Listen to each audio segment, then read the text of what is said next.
This is CRM Audio, the Microsoft Dynamics CRM podcast, with George Dubinsky, Joel Lindstrom, and Sean, the CRM Hobbit Tabor. CRM Audio, the Dynamics CRM podcast, is sponsored by KingswaySoft. They offer robust error handling and superior performance to streamline your development process and increase productivity. Their dynamic CRM tools simplify integration development work with easy-to-use development and scheduling processes. With their SSIS toolkit, your data integration can happen quickly and automatically so you don't have to worry about out-of-date records. The ultimate goal of the toolkit is to simplify data integration development work. By utilizing SSIS as your data integration platform, you can take advantage of the flexibility and power of SSIS ETL engine, which enables integration with virtually any application or data source that you may need to work with. We thank KingswaySoft for their support of CRM Audio.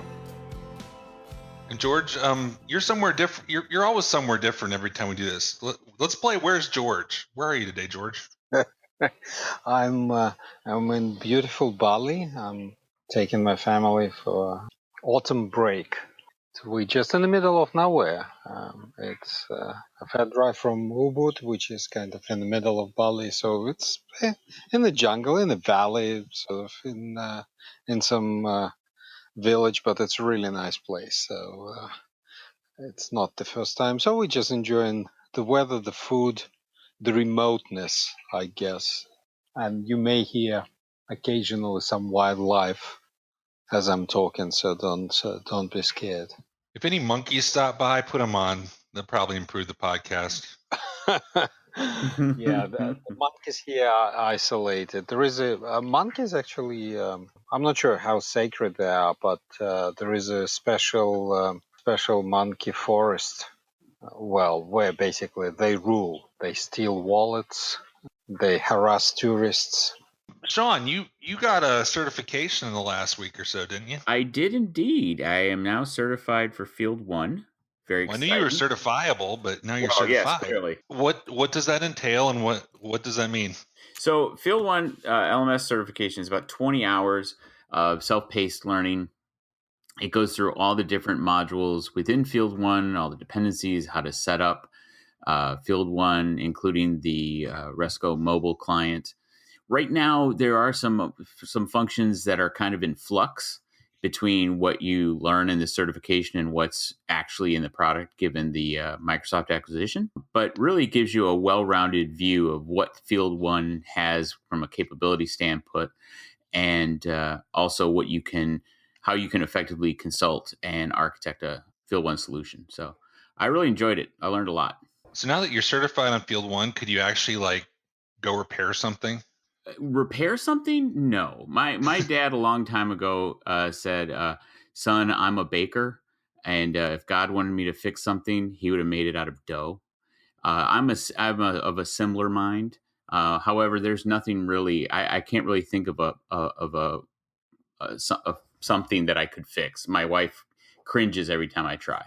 It generally involves duct tape and some kind of super glue when I attempt it. So. But you know what you can do? You can tell us what the news is. I can.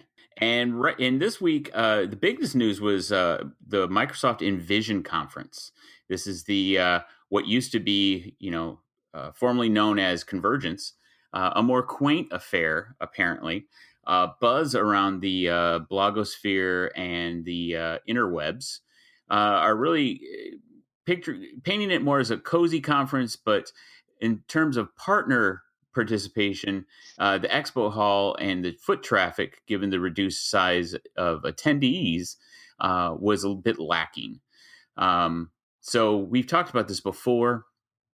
Envision is a more focused and centered conference on vision and scope of future innovations, really, less so than a focused Dynamics conference. So it's going to put more emphasis on conferences like CRM UG and others to take that load off that was lost in the transition from Convergence to Envision. I wonder where it goes from here, because This was a very last minute, relatively speaking, announcement that changed to Envision. It was. And a lot of, especially partners, plan out a year in advance where they're going to spend their marketing dollars and where they're going to go, what conferences they're going to go to, because it's not cheap to go set up a booth at a conference like this. And so I'm wondering, some of the people that were there this year was because they had already budgeted for it and already had things lined up. But I'm just wondering what the message is going to be for next year and what the impact is going to be on conferences next year. And it'll be interesting to see how that also changes the schedule in terms of sessions. I understand there was quite a few really good sessions at Envision, but given the scope and how these things are changing, rapidly, will we see a much less focus on dynamics in the sessions groups, which is really what a lot of the customers go to conferences like that for, and as well as the interaction with other partners when they're exploring new solutions. So it'll be interesting to see. George, you weren't there, were you? No, I pulled out. I had some intentions to go to the conference, even contemplated some sponsorship, but the moment it's changed, I decided that at least efforts in the area that I'm interested in, so ISV developers and particular users, would be better served by Extreme CRM and CRM UG. So I expect some better participation come fall. We are going to have Extreme US and we're going to have CRM UG in your hometown, I believe, Sean. That's right, Tampa, Florida. And we'll be there, the three of us, Yes. right? Wear shorts. Tampa is miserably hot. That's my advice to you. Yeah. Well, it's currently 10 p.m. and in your speak it's about 95, so I'm not sure if Tampa is qualified as hot compared to Bali. It's more humid. It's a wet heat. Hopefully, George, you'll be wearing a little bit more clothing than you wear on your vacation to Bali. Yeah, than I'm wearing right now. Yeah, I would hope so. But Extreme Warsaw is coming up next week, I believe. So there's a good vibe about that. Unfortunately, I can't make it for completely different reasons. But that would be the place to be.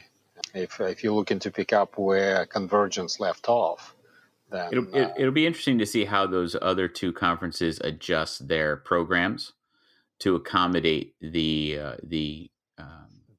overflow. Yeah, that would happen in fall, I believe. So it was too short of a notice for Extreme in Warsaw to do anything about their agenda and lineup.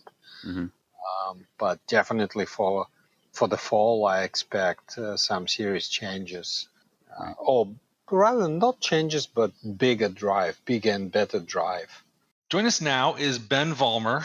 Ben is a worldwide incubation technology evangelist for Microsoft. He holds the distinguished honor of being our first official Microsoft guest. Welcome, Ben.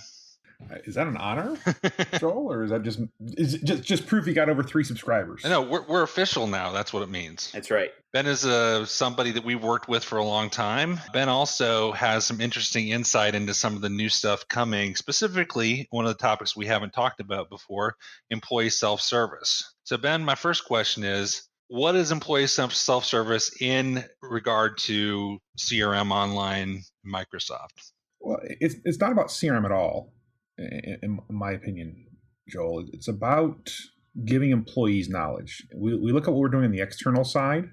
We spend a ton of time and energy helping customers give their customers more knowledge. So what employee self-service is really using those same sets of technology to give their internal employees more knowledge. They said, Gartner says that by 2 years from now, retrieval of knowledge will be the biggest indicator of a leading enterprise. And when you look at what we're doing right now, if you had to go find an answer on, healthcare benefits, or if you need to figure out how many pairs of red laces you get per year when you're Hitachi, you might have to go search 3 or 4 systems for that. And so what employee self-service does, it helps drive those conversations in a better direction for the employee and make it in a controlled environment where it's more readily accessible to those employees. But what I was getting at is, though, there's a little bit of confusion that I hear from people, and I'm glad you're here to set this confusion straight, because I don't know very much about employee self-service in context of the offerings out there. But from what I've seen, it's internal user knowledge management, knowledge base is part of it. But my question is there a connection between that and the great new knowledge base features? In other words, the new knowledge base articles I'm setting up in CRM 2016 Online, can I use those same knowledge base articles with employee self-service offering? So the unique thing about this is the employee self-service kind of goes across Microsoft's product offerings. So this is not a CRM Online play. This is a service play. So you can use the new knowledge base in CRM 2016 Online. You could use the old knowledge base if you wanted to. You could use Parature for knowledge if you wanted to. So it's really not a one size fits all, which is where the confusion comes from. You're not going to see somebody say this is the exact way you have to do it. There are different ways to do it based upon the scenarios you're trying to cover for your employees and where they're going with it. Okay. And another thing that has added a little bit to the confusion is the Spring Wave release preview guide, which has portals in it. One of the portals in there is one of the scenarios it covers is employee self-service. If I'm a client or a prospective client looking at employee self-service and I see all these different things, how do I fit them together? How do I know this is really what I need?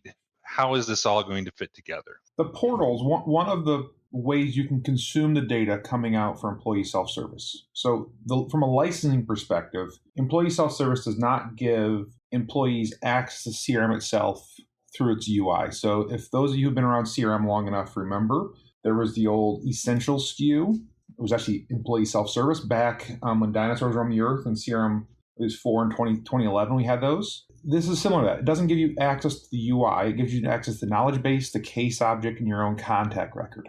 So it has a subset of records available to you that you can't look at using CRM's UI. So you have to have alternate UIs for it. So we have an accelerator for Office 365. We have an accelerator for Word. We have an accelerator for SharePoint. We have a portal available through Parature. And now we have a portal available through the former ADX products.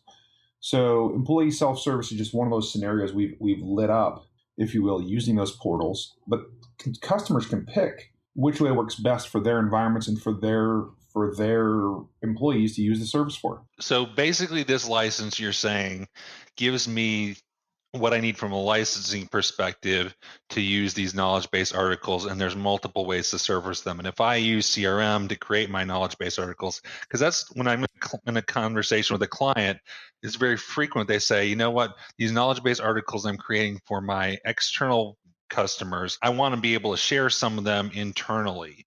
So is there a mechanism then that as I create an article, I can flag it for ESS as well as external? You can flag it for ESS or external, or what you find also is let's take things like healthcare. Poor George probably does not get the same healthcare benefits that you get. But he's as healthy as a horse. He's in Bali right now. So there are no health benefits in Bali. So take things like pregnancy leave or infant care leave. Here in the U.S., we have the Family Medical Leave Act, which specifies how long you're required to give off with pay, without pay.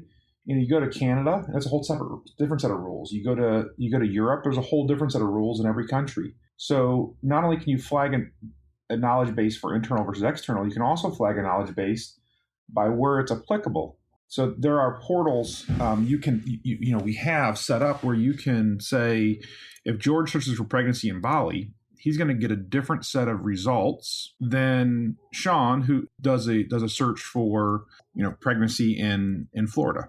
What I didn't know that you clarified is this isn't a separate thing. There's a vision here where this is all coming together, and it's a way for me to provide this content for users at a much lower price than having to buy them a CRM license. Am I on the right track? You're exactly on the right track. I mean, this is the SKU is $3 per user per month. So this is the whole goal here is to enable knowledge, enable your team to be able to service companies across a wider subset of users. I mean, if you look at things we've done, I mean, Joel, we've been doing CRM together for a long time. You look at things like, just take Microsoft for a second, or Hitachi, or anybody else.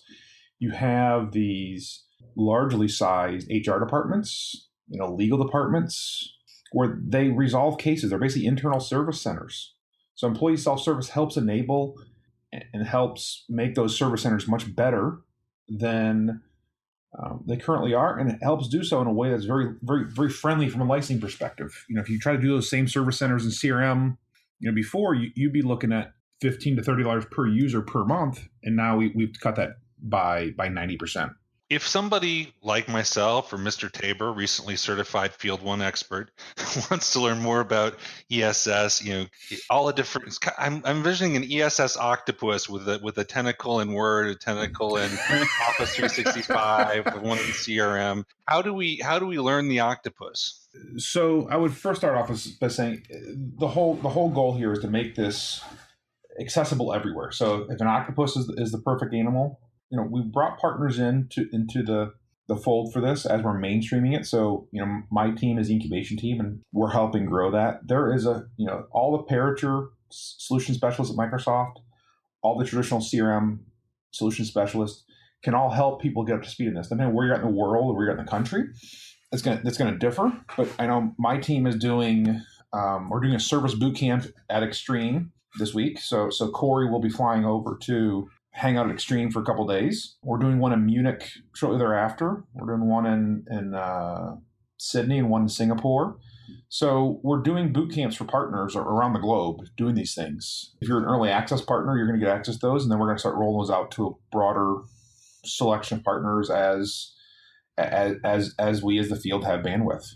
Well, since you mentioned the P word, Parature, with the Spring Wave, I just want to get your thought. I don't know how much you can say about it, but what is the future of Parature as a product, if you will? We see all these features getting incorporated right into CRM, and with the portal offering and ADX coming in. As far as I see, the only thing that you can do in Parature that you will not be able to do in the standard CRM portal offering is chat yet. Understanding that there still is a place for Parature for people who don't have CRM.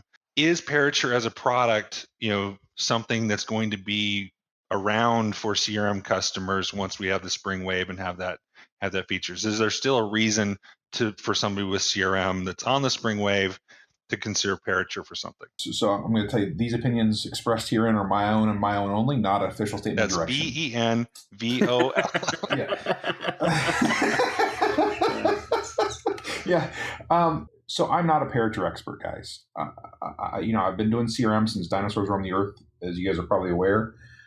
But I'm not I don't eat, sleep, breathe Parature. We thought you knew everything, Ben. No. Just about pop culture, Sean. Exactly. The Parature product, I'm impressed by. I'm super impressed by playing with it.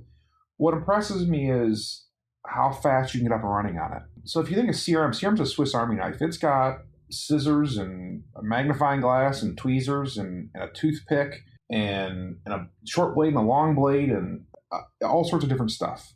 Parature doesn't have any of that. Parature does one thing really, really well, which is customer service. Knowledge management, cases, case queues, chat. So think about a company that's running, and this just happened not too long ago before I changed jobs. If you have a customer that has, let's just say Salesforce.com running for their Salesforce automation. We had a customer who's running Salesforce for their sales and service side. The service team hated it, absolutely positively hated it. But they couldn't go in and say, I want another CRM system. They could not justify the management why they needed another CRM system. But they could justify they needed another customer service system because Salesforce wasn't meeting their needs. I don't think that if you have dynamic CRM, does Parature make sense for you given the builds? I don't know that. I don't think so. But if you're running another CRM system, does Parature make sense? Absolutely. If all you're doing is customer service and all you want to do is customer service and all you need to do is customer service and you want up and running in hours, Parature is a phenomenal solution for that. And then you call up our sponsor, Kingsway Soft, and use their Parature adapter to integrate it to create the cases. And you're done. So you can integrate Parature cases into Salesforce. You can integrate Parature's cases into itself. Or, I mean, it's amazing how many customers, by the way, just use the silos we talk about that, CRM is supposed to help destroy, still exist in companies. And they haven't gone away. And in some cases, they're never going to go away. I was at MVP Summit 3 years ago, and I met the last Fox Pro MVP. He was kind of sad. I love Fox Pro. 2.6a, baby. It was a cool icon, when you saw it on your desktop. Actually, my old boss used to think that Microsoft bought them just to stay out of trouble so they get the indexing solution for Access, but I can neither confirm or deny that. And I still have Microsoft money files from like 1998 that I wish I could open. Sean does too. He just moved the keyboard closer to his hands. I actually bought Microsoft Bob. Oh. Yeah. How's that one treating you? That's sad. There you go. As we keep bringing these additional acquisitions into the bosom of the core product, what do you see in terms of how they're going to better intertwine with the quote unquote classic functionality?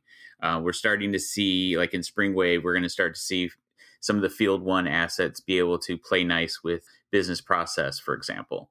What is that going to be more of a trend that you're seeing? Is it going to be more obtuse in the way that they do it? Like, you have to have both pieces and components, or is it more of a move to try to integrate everything together in such a way where you just want to buy everything? That's more of a business conversation, I would say, Sean, than a technical one. Right, but I want your opinion. My opinion is that they're going to, so for example, in the Springwave, the pricing model for Field One is going to change. So right now, if you have a pro license, you get Field One. It's moving to you buy a basic license and you buy a field service user on top of the basic license, which is going to come out to be the exact same amount of money, but you don't have to buy a pro license anymore. I think you're going to start seeing that a lot more. I think you're going to start seeing a lot more microtransactions. So if you look at the pricing for our portals products, it includes 1 million page views per month with the base pricing. Additional page views are, ridiculously cheap, but that's more of a microtransaction. It's not they're not charging you $20,000 for a portal. They're charging you a couple $100 a month. And then if you're a heavy user of it, you're going to pay a little more.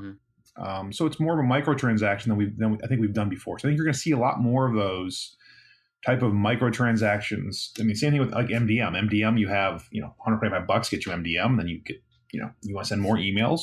You're paying a few pennies per email that goes out. I think this would be interesting and make it scale better. I'm just wondering about how is that policed? For example, I'm thinking of a social engagement product where if you exceed your search quota, it just kind of stops.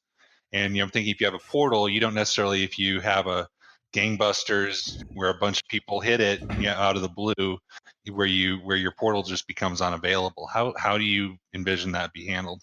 I don't know. I don't know how they're going to handle that, honestly. I don't think we're just going to stop your portal. So first of all, we now have an official statement from Ben as Microsoft representative that we're not going to stop your portal. Okay, so second is that I wish that Microsoft wasn't moving in that direction, that you give us money, we'll give you your portals, your transactions, your MDM, whatever. Microsoft already has a pay-per-transaction model or service. It's called Windows Azure. The best example of how it's utilized or can be utilized is it's in beta currently, Lifecycle Services. Instead of provisioning virtual machines in Microsoft Azure, private Azure somewhere there, and charging you for that, Microsoft went along the way saying, okay, give us your Azure subscription, we'll provision the machines, you pay for subscription, whatever. You want D4 machine, you provision D4, you want D8, we provision D8, but in the end of the day, it's user pays. I wish that it would have been the same like with portals. okay, give us your Azure subscription. We'll provision portal. It will be up to you then to have it support 1 million transactions or whatever. So George, I mean, that option exists today, and just from a pricing perspective, we have that option available today, and most of our customers think it's too complicated. But 1 million page views per month, I mean, that's a huge amount of traffic, and it's like $50 for an additional, 1 million pages. It's not a lot of money. I don't have the exact number for me, but it's not a lot of money. And we manage everything. We manage the Azure instance. We manage the uptime. We manage all the bits and pieces. If you want to do what you're talking about, George, you can buy, our source code available product for ADX and do that. But most customers are like, just, we don't want to have to worry about an Azure subscription and a CRM subscription. Just make this thing work for us. That's what we're doing. If you look at the average website, how many websites, you go to, Alexa and look at how many websites get 1 million hits a month. There's not a ton of them. I mean, I don't know a ton of corporate sites that get 1 million. I mean, I would venture to believe that Hitachi wouldn't get 1 million page views a month. Well, let's say you're running a CRM podcast through it, and normally you get 2,000 hits a month, but then you have a big star like Ben Vollmer on, and it blows up.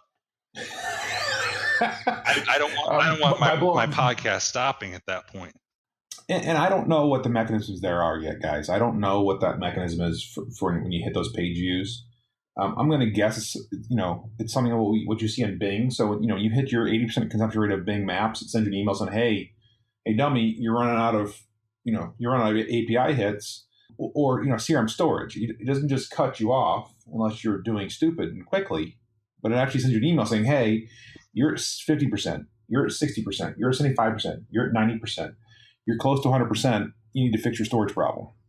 And so I would see a similar process being in place with the portals, to make that happen. But 1 million page views is so much higher than what the vast majority of consumers see that it's not funny. Right. Yeah, that's probably a good point. What other stuff are you, other than ESS, what gets you most pumped about what's coming, Ben? I mean, what actually is pretty cool is, my job right now, I get to work with our independent software vendors and help them platform their stuff on top of our service platform. Just some of these products I'm seeing, Joel, that are out there that other companies have developed that have integrated into CRM. That sort of stuff gets me jazzed up. I'm working with some telephony providers that are absolutely, I mean, they're amazing to me. I mean, I remember the days when you had to go out and buy all this hardware to get an IVR and spend a ton of money programming the IVR. There's a company I'm working with right now that it's under $100 a month for a call center representative with the IVR included, and it's all hosted in cloud. So you can have an IVR, an interactive voice response system, tied into Dynamic CRM or Parature, up and running for under $100 of CSR a month. How sweet is that? And they're providing end-to-end integration. End-to-end integration. They're providing the phone numbers. They're providing the soft pops. They're providing all the IVR, all the phone lines themselves. Everything's being provided by them. Yeah, that's quite a bit different than what has traditionally been. I'm working with another company that's doing co-browsing. So let's say I'm having a problem on your website. I can send you a live chat request, hit a button, and then you and I can co-browse the site together. And it automatically blanks out things like your social security number, which is 1, 2, 3, 4, 5, 6, 79. But it blanks out your social security number. It blanks out your date of birth if we want it to. So it keeps your information secure, but the CSR can look at your data and help you browse the site better. Those are the kind of things that I'm seeing today. So the stuff we got is awesome. The coming together of Field 1, of ADX, of Parature, of CRM is awesome. But then you have the next part of that, which is our partners that are developing these really cool solutions that add on, that make Dynamic CRM and the Dynamic Service Platform do a ton of really cool stuff. That's cool. What do you tell ISVs who may be a little bit concerned right now seeing Microsoft's expansion into some of these areas that have traditionally been ISV-focused areas? What do you recommend to an ISV to survive and thrive in the current Microsoft ecosystem? So let's take chat, for example. That's a great place, we start talking. Parature Dynamic Service has a chat product. Does it do everything? No. Is basic chat a commodity? I would say yes. So do we provide a basic chat service? Yes. Does every other CRM provider on the planet provide a basic chat service? Yes. Can you pay for chat services? Yeah, but there's differentiation. So for example, the ability to integrate into CRM systems, the ability to have the co-browsing feature built in, the ability to, secure the chat in different ways, the ability, IVR-based chats, et cetera. Those are the things where there's a bunch of value to be added. So when I talk to our ISV partners about, well, we worried about Microsoft being in the same space. We could be in the same space, but if you provide differentiation, there's a ton of value for you. There's a professional services company I'm working with right now, where Microsoft's got a professional services automation product coming out post or spring release area. It's all about how do you provide differentiation, and how can we do most of the R&D and you provide your variation on top of that. I like what you said about the commodity features. If you're just a commodity provider that is just providing basic service, you're not going to have a very bright future. But look at people in those areas like Resco who have continued to innovate on top of that, or people building on top of what Microsoft's already doing. Like if you're building a user adoption solution, build it on top of the data captured by Fantasy Sales Team, for example. But Ben, thanks for joining us, Ben. Appreciate it. Guys, I appreciate everything you've done. George, it was a pleasure meeting you. Nice to meet you. And enjoy Bali. I heard it's nice this time of year. It's very nice any time of the year. Yeah, so this is kind of a new feature here on the podcast. It's a CRM Audio Mailbag. And we started getting. And by the way, I think with the amount of feedback, we got vastly more feedback from our last episode with Scott DeRoe than we have of any other episode. I think that means, George, that he should be the host of this podcast, not us. The one comment was, instead of calling it the Scott DeRoe Hour, it should have been the Scott DeRoe Show. I guess they like rhyming. The Scott DeRoe Show, yeah. I said since he was from England, it should be the Scott DeRoe Chat Show. But we had a one from Paul. This was actually for Scott, so maybe Joe or George, you guys can answer this on his behalf. What was the decision around using ScriptSharp in the Ribbon Workbench? Yeah, and I got several others of more developer type friends who really like Scott and are amazed by what he does, but we're a little surprised by his decision to Sharp, I guess, thinking that it's not the latest and greatest type of JavaScript code. What do you think, George? It's a tough call. I watched kind of ScriptSharp versus TypeScript battle. The one thing in common these approaches have is basically the notion that development in pure JavaScript is not as productive as it could be. So, and in addition to all the tools that you can add to the JavaScript development toolbox, so to speak, people looked into enhancing or improving the language itself.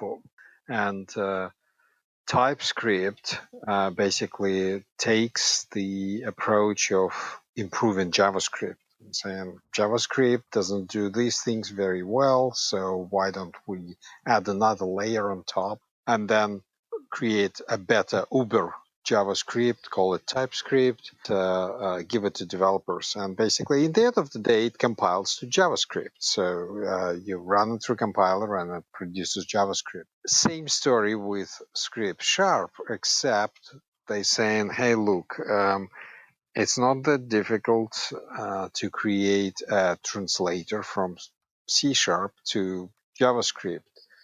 If you follow certain conventions. So, and that's exactly what ScriptSharp is about. You write in your code in C#, and on the other end of the pipeline, there is a JavaScript being produced. ScriptSharp got a lot of traction within the Dynamic CRM team. I think Scott mentioned that during the podcast, that a lot of CRM JavaScript code is generated through the ScriptSharp.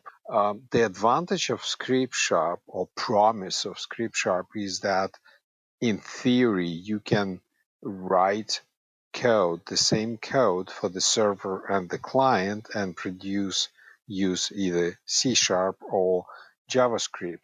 But that promise, to me, it sounds like, if you recall the promise of Java, write once, run everywhere, which in reality, as people say, turn out to be write once, debug everywhere.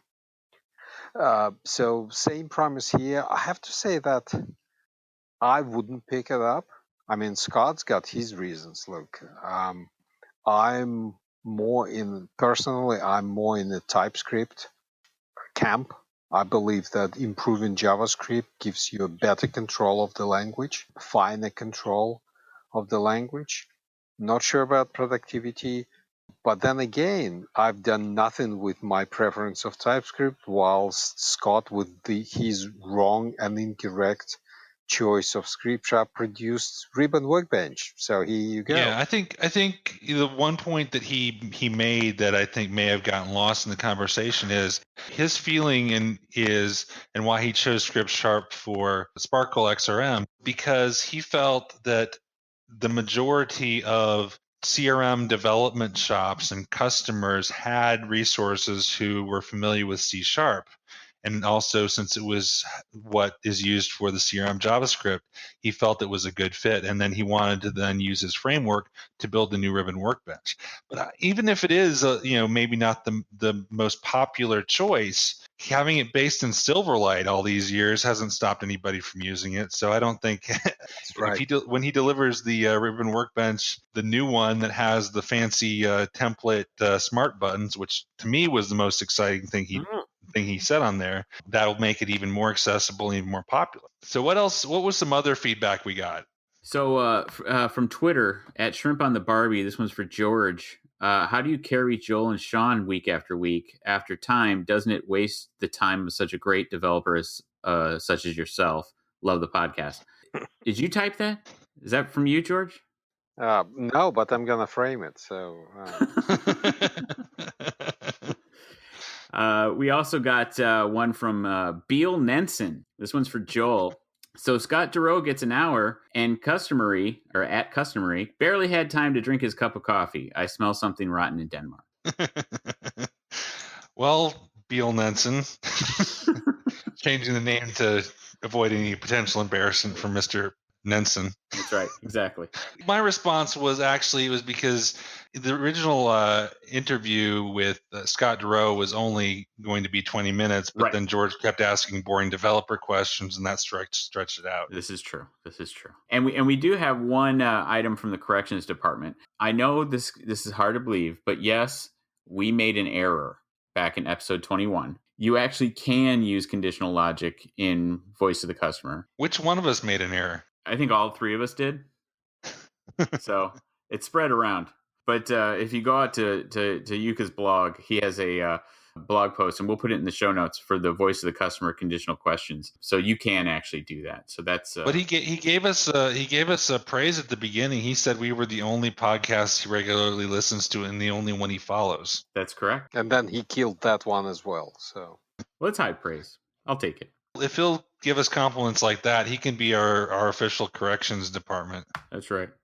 So he's our omnibus man. That's right. However you say that word. But if you want to send us a message and have your comment featured in the mailbag, would we have them go to voice at CRM Audio? Yeah, voice at crm.audio. Or you could tweet us at CRM Audio. I want to talk about some of our tips at crmtipoftheday.com. I have one that I posted that is going to be running later this week about the forgotten three. And I was thinking about, way back in 2011, there were three features that got a lot of press that now are just kind of nobody thinks about anymore. Thinking, are they dead? But the more I thought about them, the more I realized they've kind of morphed and kind of their shadow is extending into some of these new features. So those features are things like goals, connections, and dialogues. Those were three features that were very exciting. I wrote blog posts about how great they are, and it's like nobody talks about them anymore except for very rarely. But the more I thought about it, they may be forgotten as a general rule, but if you look at them, the new features that have come out have kind of taken the place or filled the need for them. So, for example, goals. That was exciting because it was the first way to have a real out-of-the-box roll-up field, where now we've got roll-up fields after 2015 Update 1. Connections, was the fabled any-to-any relationship, but the UI was kind of confusing, and they never showed up in mobile and things like that. But the number one reason people wanted to use connections was to get these relationships, set up these relationships and see a list that had both companies and contacts in the same list. Mm-hmm. And now with the customer field coming on all entities, you can in effect create your own custom connections that are easier to use. And then dialogues, what I compared them to in my post in the tip of the day was they're kind of like Soviet era architecture, sparse but functional. The dialog box is this ugly gray color, and the UI just feels like bare metal. With the task flows in 2016 and 2015 Update 1 and preview, that really gives you what dialogues were intended for, but in a much more appealing way. And also, I would count the guided user processes there too, where kind of a dialogue that prompts you through the first time you use it. Remembering the Forgotten Three, their spirit lives on in a new form. I personally love dialogues. I implemented a couple dialogues in my most recent project. They definitely have their place. Look, I agree they are kind of Spartan. Yes, they are, but they definitely still have their place. But not working on mobile is a big reason dialogues, unless their processes you're only going to do on a computer. Didn't I already mention that a couple podcasts ago that one of my customers developed affinity for dialogues, and she compared them to pugs. Mm-hmm. They're ugly, yes. but people find them adorable. Right. It's true. Look, it's interesting how things continue to develop and evolve in CRM world. We just had the discussion between developers, I have to say, but we had this discussion, with the development of custom actions, and you can develop custom action and you can put plugin on it, so you can create your own message inside CRM, right? Do we still have the need for custom workflow activities or extensions? When we teach someone how to extend CRM, we have plugins, they're not going anywhere. And then we always have this custom workflow extensions. You can create libraries if you need to parse strings, if you need to format the date, if you need to calculate number of business days, you would create these extensions. But you would use slightly different model than plugins use to create those extensions, and then they would appear inside your workflow as sort of library of functions. But it's always been confusing for developers, particularly beginners, to comprehend why we have these two distinct models of extending CRM. We had this discussion that perhaps with custom actions that can have plugins on top of that, this is a good substitution for any workflow activity, because you can actually do more with custom actions plus plugins than you can do with the workflow extension. Yeah, I would agree with you to a point. I very rarely have used workflow activities in my projects. The places where they have been helpful is where we need to plug in to do a certain logic. For example, we have a custom pipeline forecast function that needs to be, recalculate the forecast for an opportunity. But we don't have a set condition that launches it. We've got multiple, and it ties into other workflow processes, such as when I do this, I want to do this. So we want to give more of a user rather than a developer the ability to control tweaking the scheduling logic and the condition that triggers it, while still using plugin, if you will. And so that's where the workflow assembly, making that available right from the workflow designer, so that I can It's say, after this understood. happens, do But this. custom actions now in CRM 2016, custom actions are available inside the workflow editor the same way. Right. You say call custom action XYZ. Right. Okay. But you extend it when you need to venture into custom code. Instead of writing this workflow activity, you write a plugin for your custom action.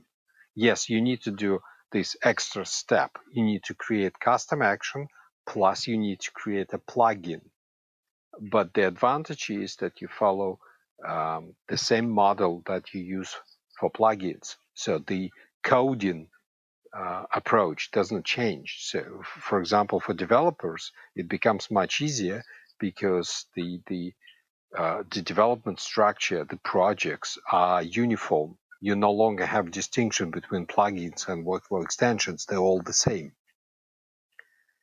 Right. No, that's a good point, and I think that's definitely a reason to the consider only that. challenge is that when you develop workflow extensions, I would be interested to hear from listeners. Are there any arguments for workflow extensions? The only argument I could find so far was that workflow extensions are organized into libraries, and also workflow extensions in theory can have versions.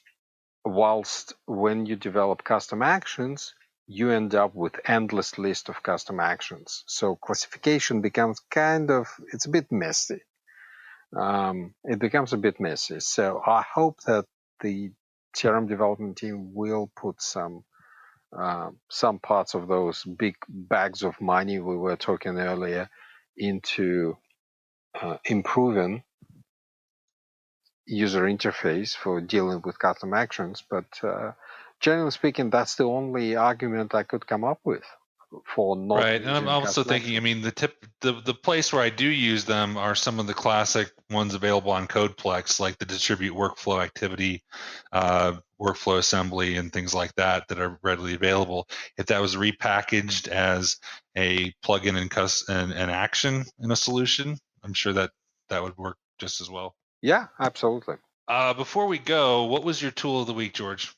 Okay, so this week I decided that I'm slowly running out of the software tools. Short of reading the content of my C drive, I decided that it's about time we venture into hardware. I use mouse a lot. I don't like using trackpad, so I use mouse a lot. And I travel, and I do have my favorite mouse, which is Logitech 500 series. It's my third Logitech M5, whatever it is, M505 or something like that. But a few weeks ago, I was reading some other blog, and I noticed the reference to Anker mouse, ANKER.